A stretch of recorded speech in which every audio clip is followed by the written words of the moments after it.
And then, Italian police have tracked down and caught an Italian Mafia fugitive who's been on the run for 20 years with the use of Google Maps.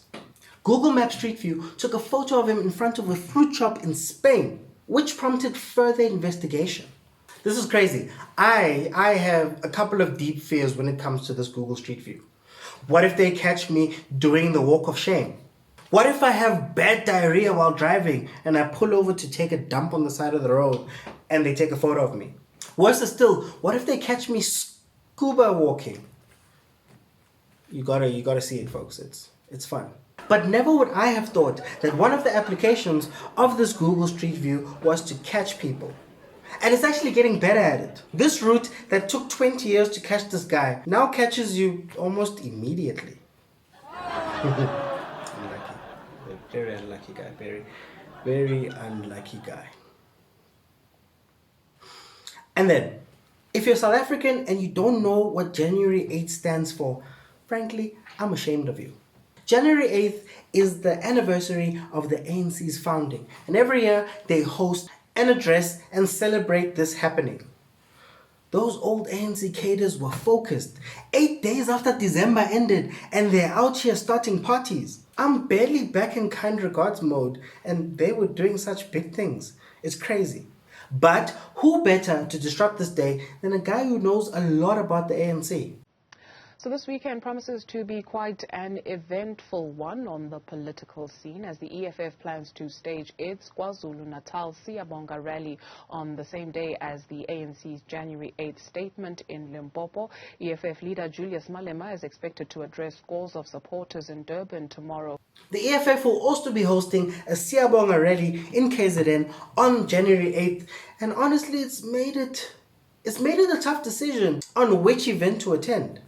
I mean, on one hand, you have old guys giving commemorative speeches and a bit of ANC history, which is fun.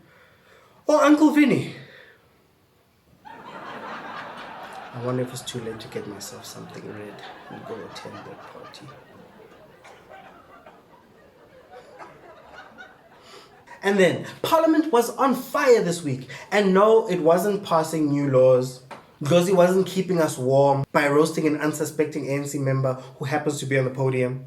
Steenhuisen wasn't blasting us with constant Madam Speakers. That's my Steenhuisen. No, it was a literal fire. Parliament was left looking quite the mess after the blaze. Now, what's the first question you ask? What was the cause of this? Could it have been the fact that there's no night shift security because there's no budget for it? Nobody was manning the CCTV cameras. The fire doors that are supposed to be closed so that a fire does not spread just so happened to be open on that night. No. It all comes down to this man, Zandile Christmas Mafe, who is said to have been the mastermind behind all of this. This guy was the mastermind behind a fire that severely burned a state building. Sure. But look at him. He's a homeless Aramis capsule of a... Aha! He got you. This man, Zandile Christmas Mafe, made up name, is actually Kgosi Herbert Ramu, former MK member and a Russian operative, trained specifically in explosives. He's a man who neighbors say has been acting very weirdly for the past month. A man who doesn't enter his house using a gate, but rather chooses to go in through a hole in the fence. A man who was allegedly caught with an ANC shirt in his possession, as well as the autobiography of the man who killed Steve Biko. This explains how this homeless man knew exactly how to navigate Parliament, exactly where the weaknesses were, exactly what was lacking in security.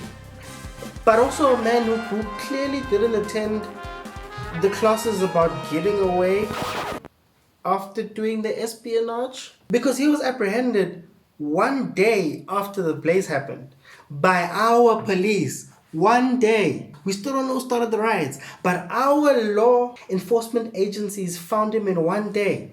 The super spy. I don't know if I'm buying that. I mean, if it is true and he did do all these things, Maybe Beitale should look to give him a job.